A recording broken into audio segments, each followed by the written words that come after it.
Il est des morts que l'on enterre 2 fois. Une première fois dans la terre. Et une deuxième fois dans le silence. Mercredi 6 mai. Fin d'après-midi. Pendant que le Cameroun vaquait à ses occupations ordinaires, pendant que les marchés bruissaient, pendant que les débats politiques enflammaient les réseaux sociaux, un homme était discrètement mis en terre à Tokombéré, dans l'extrême nord du pays. Pas de fanfare. Pas de cérémonie officielle. Pas de discours solennel. Pas de drapeau en berne sur les bâtiments de l'État. Juste un drap blanc. Un trou dans la terre. Et le silence. Cet homme, c'était Kaveye Yeguié Djibril. Ancien président de l'Assemblée nationale du Cameroun. L'un des hommes les plus puissants, les plus redoutés, les plus influents que ce pays ait jamais porté. Et pourtant, il est parti comme ça. Sans bruit. Comme si tout ce pouvoir, tout cet argent, toute cette influence n'avait jamais existé. Mais pourquoi un enterrement aussi rapide? Pourquoi cette précipitation? Qu'est-ce que la famille cache vraiment? Et surtout, que nous dit cette mort sur le vrai visage du pouvoir au Cameroun? Restez avec nous. Parce que ce que vous allez entendre dans les prochaines minutes va vous faire réfléchir longtemps. Partie 1, contexte et fait, l'homme derrière la légende. Pour comprendre le poids de cette mort, il faut d'abord comprendre le poids de cet homme de son vivant. Kaveye Yeguié Djibril n'était pas un homme ordinaire. Dans un pays où le pouvoir se mesure à l'ombre que l'on projette, cet homme projetait une ombre immense. Une ombre qui s'étendait sur plusieurs décennies de vie politique camerounaise, une ombre qui couvrait ministères, palais, cérémonies officielles, et couloirs feutrés où se prennent les vraies décisions. Il a présidé l'Assemblée nationale du Cameroun pendant plus de 2 décennies. 20 ans. Pendant 2 décennies, c'est lui qui présidait aux destinées du Parlement camerounais. C'est lui qui ouvrait et fermait les sessions. C'est lui qui donnait ou retirait la parole. C'est lui qui incarnait, aux yeux du monde, une institution entière. Mais ce n'est pas tout. Kaveye Yeguié Djibril était également chef traditionnel dans l'extrême nord du Cameroun. Chef traditionnel et homme de l'État, c'est-à-dire qu'il cumulait 2 formes de légitimité que peu d'hommes politiques au Cameroun ont réussi à marier avec autant d'élégance, la légitimité coutumière et la légitimité républicaine. D'un côté, il était le fils du terroir, le dépositaire des traditions, l'homme que ses pairs respectaient comme une autorité morale et culturelle. De l'autre, il était le représentant de l'État, le serviteur du régime, l'homme que Paul Biya avait choisi pour tenir les rênes d'une institution aussi symbolique que l'Assemblée nationale.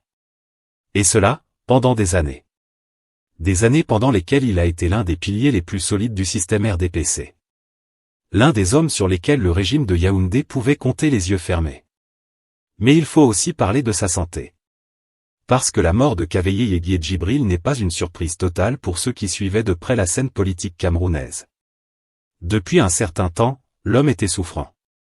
Depuis un certain temps, des informations circulaient discrètement sur son état de santé. Depuis un certain temps, les observateurs avertis murmuraient que la situation était préoccupante. Ce qui a surpris tout le monde, en revanche, c'est la rapidité de son enterrement. Parce qu'on n'enterre pas un homme de ce rang en quelques heures. On n'enterre pas un ancien président de l'Assemblée nationale sans cérémonie, sans honneur militaire, sans une escorte digne de son rang. On n'enterre pas un homme comme Kaveye Yeguié Djibril, comme ça. Et pourtant, c'est exactement ce qui s'est passé. Partie 2, le conflit entre tradition et protocole d'État. C'est là que les choses deviennent intéressantes. Parce que derrière la rapidité de cet enterrement, il y a un vrai conflit. Un conflit silencieux, mais réel. Un conflit entre 2 logiques qui ne se parlent pas toujours facilement, la logique de la tradition et la logique de l'État. Commençons par la tradition. Kaveye Yeguié Djibril était musulman. Profondément musulman. Pas un musulman de façade, pas un musulman de circonstance. Un homme qui, selon ceux qui l'ont connu de près, pratiquait sa foi avec conviction et régularité. Chef traditionnel de l'extrême nord, il évoluait dans une région où l'islam est non seulement une religion, mais aussi un cadre de vie, un système de valeurs, une manière d'être au monde. Et dans la tradition islamique, les règles funéraires sont claires. Très claires. Le corps d'un défunt musulman ne doit pas être gardé longtemps. L'enterrement doit intervenir dans les plus brefs délais possibles, idéalement dans les 24 heures suivant le décès. Cette règle n'est pas une suggestion. C'est un impératif religieux, une prescription que les familles musulmanes prennent très au sérieux. Donc, de ce point de vue, la rapidité de l'enterrement de Kaveye Yeguier Djibril n'a rien d'étonnant. C'est simplement la famille qui a respecté les prescriptions de leur religion. Mais attendez. Parce qu'il y a un « mais » dans cette histoire. Et ce « mais » est de taille. Ce n'est pas la première fois au Cameroun qu'une exception aurait pu être faite pour une personnalité de ce rang. Ce n'est pas la première fois que l'État camerounais, face à la disparition d'un de ses grands commis, aurait pu demander un délai supplémentaire pour organiser des obsèques nationales dignes. Ce n'est pas la première fois qu'un équilibre aurait pu être trouvé entre les impératifs religieux et les exigences du protocole républicain. Alors pourquoi ça n'a pas été le cas ici? Pourquoi l'État camerounais n'a-t-il pas jugé utile d'intervenir? Pourquoi aucun hommage officiel n'a-t-il été organisé avant l'enterrement? Pourquoi un homme qui a passé plus de 20 ans au service de la République est-il parti sans que la République ne lui rende le moindre honneur officiel? Ces questions méritent d'être posées. Et les réponses, si tant est qu'elles existent, sont révélatrices d'un état d'esprit qui mérite qu'on s'y attarde. Mais il y a une deuxième raison évoquée par l'entourage. Une raison plus intime.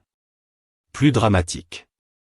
Selon des membres de la famille qui n'ont pas pu garder le silence, parce que certaines douleurs sont trop lourdes pour être tues, la dépouille de Kaveye Yeguier Djibril ne pouvait tout simplement pas être conservée davantage. La maladie qui le rongeait depuis des mois avait fait son œuvre. Une longue maladie. Une maladie qui, visiblement, avait considérablement affaibli le corps de cet homme autrefois si puissant. Et voilà ce que ça nous dit, au fond. Que derrière la puissance affichée, derrière les grosses cylindrées, derrière les réceptions officielles et les discours solennels, il y avait un homme. Un homme comme les autres. Un homme avec un corps. Un corps qui souffre. Un corps qui vieillit. Un corps qui finit par céder.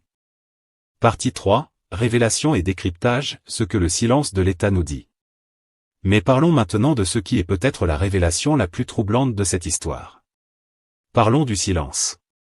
Le silence de l'État camerounais face à la mort de Kaveye Yeguier Djibril est assourdissant. Et quand le silence est aussi loud, aussi bruyant, aussi éloquent que ça, c'est qu'il y a quelque chose à décrypter. Comprenez bien le contexte. Nous parlons d'un homme qui a présidé l'Assemblée nationale pendant plus de 20 ans. L'Assemblée nationale, ce n'est pas une institution quelconque. C'est la deuxième institution de la République, selon certaines classifications constitutionnelles. Le président de cette institution est un personnage de premier plan dans la hiérarchie de l'État. Quand un ancien président de l'Assemblée nationale décède dans d'autres pays africains, que se passe-t-il? Le chef de l'État sort de son silence pour rendre hommage. Le gouvernement publie un communiqué officiel. Des drapeaux sont mis en berne. Un deuil national, même symbolique, est décrété. Des émissaires sont envoyés auprès de la famille. Des obsèques nationales sont organisées. Au Cameroun? Rien. Ou presque. Et ça, ce n'est pas anodin. Ce n'est pas un oubli. Dans un système aussi structuré, aussi codifié, aussi hiérarchisé que celui du Cameroun, rien n'arrive par hasard. Chaque geste est un signal. Chaque silence est un message. Alors quel est le message ici? Selon certaines sources proches des milieux politiques de Yaoundé, la relation entre Kaveye Yeguier Djibril et le sommet de l'État s'était, ces dernières années, quelque peu complexifiée. Sans entrer dans des détails que nous ne pouvons pas vérifier formellement, il se murmure que l'ancien président de l'Assemblée nationale avait, à un moment ou à un autre, cessé d'être l'allié inconditionnel qu'il avait été pendant si longtemps. Est-ce là une explication partielle du peu d'empressement officiel à lui rendre hommage? Nous ne pouvons pas l'affirmer avec certitude. Mais la question mérite d'être posée. Ce qu'on peut dire avec certitude, en revanche, c'est que le traitement réservé à sa dépouille mortelle contraste fortement avec l'importance qu'il occupait de son vivant. Et ce contraste est, en lui-même, extrêmement révélateur. Revenons un instant sur quelque chose que nous avons mentionné en introduction. Ces grosses Mercedes. Ces milliards. Ces discussions avec le président actuel de l'Assemblée nationale, juste quelques jours avant sa mort. C'est une image saisissante, n'est-ce pas? Un homme qui, dans les derniers moments de sa vie, parlait encore de voitures de luxe. Un homme dont le corps luttait contre la maladie, mais dont l'esprit était encore accroché au symbole du pouvoir. Les grosses cylindrées. Les privilèges. Les connexions. Et puis, quelques jours plus tard, un drap blanc et un trou dans la terre. C'est cette image qui résume peut-être mieux que tout le reste la tragédie silencieuse de cet enterrement. Partie 4, Analyse satirique approfondie, la leçon que personne ne veut entendre. Et c'est là qu'on entre dans la partie que certains n'aimeront peut-être pas entendre. Mais nous avons l'habitude, au Cameroun, de dire les vérités qui dérangent avec le sourire de celui qui n'a rien à perdre. Alors écoutez bien. Il y a une leçon universelle dans la mort de Kaveye Yeguie Djibril. Une leçon que nos hommes de pouvoir refusent systématiquement d'apprendre, génération après génération, régime après régime. Cette leçon, les anciens l'appellent la vanité des vanités. Et pour une fois, permettez-nous de lui donner un nom plus camerounais, c'est la leçon du « tout ça pour ça ». Parce que voilà ce que « tout ça pour ça » signifie concrètement. Vous passez 30, 40, 50 ans à accumuler du pouvoir. À vous battre pour des positions. À écraser des rivaux. À tisser des réseaux. À cultiver des amitiés intéressées. À prononcer des discours que vous ne croyez pas toujours.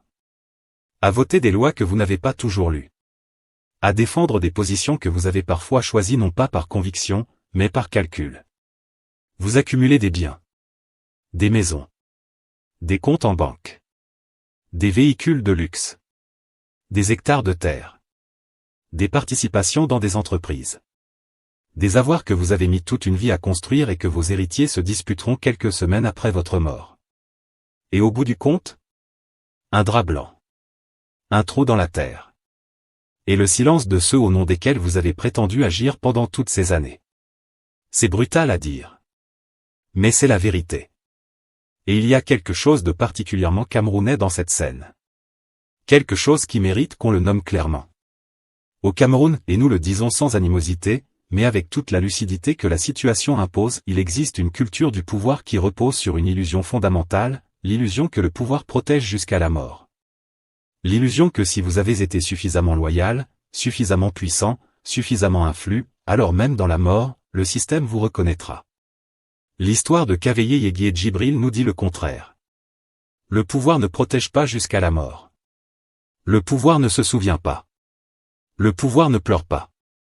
Le pouvoir continue sa route, cherche le prochain candidat utile, le prochain homme de confiance, le prochain serviteur fidèle. Et vous? Vous êtes dans un trou. Avec un drap blanc. Mais attendez, parce que l'ironie de l'histoire va encore plus loin. Kaveye Yeguie Djibril a eu la chance, si on peut appeler ça une chance, de voir Paul Biya entamer son énième mandat avant de mourir. Il a vu son patron, son alliance, son référence, entamer un nouveau chapitre. Et quelques semaines plus tard, lui, il quittait la scène définitivement. Il y a quelque chose de profondément symbolique dans ce timing. Comme si la vie avait voulu lui donner le temps de voir la pièce continuer, avant de lui retirer son rôle dedans. Parce que voilà ce que le système camerounais fait à ses serviteurs, au fond. Il leur donne un rôle. Un beau rôle, avec de beaux costumes, de belles répliques, de beaux accessoires, les grosses Mercedes, les résidences officielles, les escortes. Et puis, quand le rôle est terminé, quand l'utilité politique s'est érodée, quand l'homme n'est plus en mesure de servir les intérêts du moment, on retire les costumes, on remballe les accessoires, et on cherche le prochain acteur. La pièce, elle, continue. Indifférente. Et nos hommes de pouvoir ont tellement intériorisé ce système qu'ils finissent par oublier une chose essentielle, ils sont des acteurs, pas des auteurs. Ils jouent dans une pièce qu'ils n'ont pas écrite et dont ils ne contrôlent pas la fin. Parlons maintenant d'un autre angle, peut-être plus délicat, mais tout aussi révélateur. L'absence de cérémonies officielles pour Kaveye Yeguie Djibril pose une vraie question sur ce que le Cameroun fait de sa mémoire institutionnelle. Parce qu'il ne s'agit pas seulement d'un homme. Il s'agit d'une institution. Un ancien président de l'Assemblée nationale, c'est une partie de l'histoire constitutionnelle d'un pays. C'est quelqu'un qui a présidé à des débats parlementaires. C'est quelqu'un qui a vu passer des lois, des budgets, des réformes. C'est quelqu'un dont le nom figure dans les archives de la République. Traiter sa mort avec cette indifférence institutionnelle, c'est, d'une certaine façon, traiter avec indifférence l'institution qu'il a représentée. Et ça, c'est révélateur d'une pathologie plus profonde du système politique camerounais, la confusion permanente entre l'homme et la fonction, entre la personne et l'institution. Au Cameroun, quand on aime un homme au pouvoir, on célèbre l'institution. Quand on n'aime plus l'homme, on oublie l'institution. C'est un pays où les institutions sont des costumes qu'on porte selon les besoins, pas des structures qu'on respecte pour elles-mêmes. Et cette histoire de Kaveye Yeguie Djibril en est peut-être l'illustration la plus douloureuse et la plus récente. Maintenant, faisons un pas de côté. Faisons le pas du citoyen ordinaire qui regarde cette scène depuis son quartier, depuis son marché, depuis sa cour. Qu'est-ce que le citoyen camerounais ordinaire retient de tout ça? Il retient qu'un homme qui a passé des décennies au sommet de l'État est parti sans que l'État ne daigne organiser un hommage digne. Il retient que les promesses de grandeur, de prestige et de reconnaissance que le pouvoir agite devant ses serviteurs sont, au fond, des chèques sans provision. Il retient que le système auquel tant de gens se sacrifient, sacrifiant leurs convictions, leur intégrité, leurs principes, ce système-là ne rembourse pas ses dettes morales. Et peut-être que c'est là, finalement, la chose la plus importante à retenir de la mort de Kaveye Yeguié Djibril. Non pas les détails de sa biographie. Non pas le nombre d'années passées à l'Assemblée.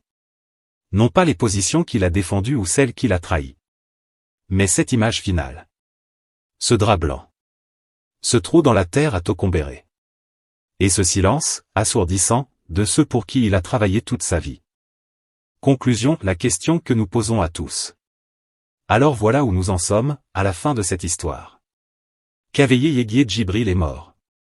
Il a été enterré rapidement, conformément à sa foi, et peut-être aussi, selon certains membres de sa famille, parce que la maladie avait rendu toute attente impossible.